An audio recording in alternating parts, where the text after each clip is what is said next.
นี่คือหินตัดพี่น้องหินตัดบ้านม่วงคำตำบลนาตาลอำเภอตะงอยนี่ได้เจ้าใส่หินซิ่วน้อยได้ซิ่วบนเรื่องนี่ผมไม่เอาเครื่องอันนี้ตัดได้นี่เจ้าซิ่วตัวนี้ได้นี่เบิ่งแล้วเจ้าก็ซิ่วมีความอดทนได้ซิ่วนี่ซิ่วหินต่อหินตัดบ้านม่วงคำตำบลนาตาลเป็นอันนี้แหละนี่ตอนแรกใกล้ค่ำวันนี้ผู้ข้าปานคำผสมเนาะตอนนึงไปท่ายันลังถ้ำวัดพาพึ่งได้นาพาลังถ้ำวัดพาพึ่งบ้านม่วงคำบันนี้ว่าท่าตอนพามาทางเมืองพี่น้องนี่แหละคือหินตัดอยู่บริเวณบ้านม่วงคำตำบลนาตาลทางขึ้นวัดพาพึ่งด้านนี้นี่คือร่องรอยเขาเจ้าตัดอันนี้ร่องรอยเขาเจ้าตัดหินด้านนี้ผู้ข้าปานคำผสมวันนี้พาเบิ่งหินตัดอยู่บริเวณทางขึ้นวัดผาพึ่งบ้านม่วงคำตำบลนาตาลหินตัดลายได้นี่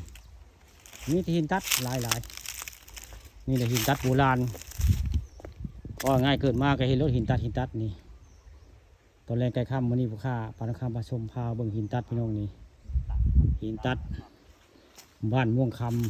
ำตำบลนาตาลหลายได้หินตัดปุ๊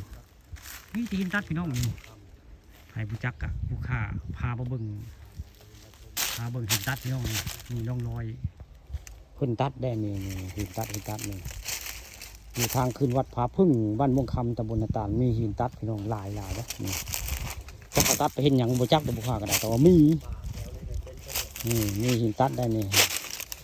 อันนี้ก็แม่นได้หินก้อนก็เป็นหินตัดทั้งสี่เหลี่ยมได้นี่มื้อนี้มากับทีมงานหินตัดสี่เหลี่ยมได้นี่ฝักนะนี่พระเจ้าใช้สี่และสี่น้อยสี่บนเดียวโมเมนต์ได้เครื่องตัดกับโมเมนต์นะนี่คือหินตัดบ้านม่วงค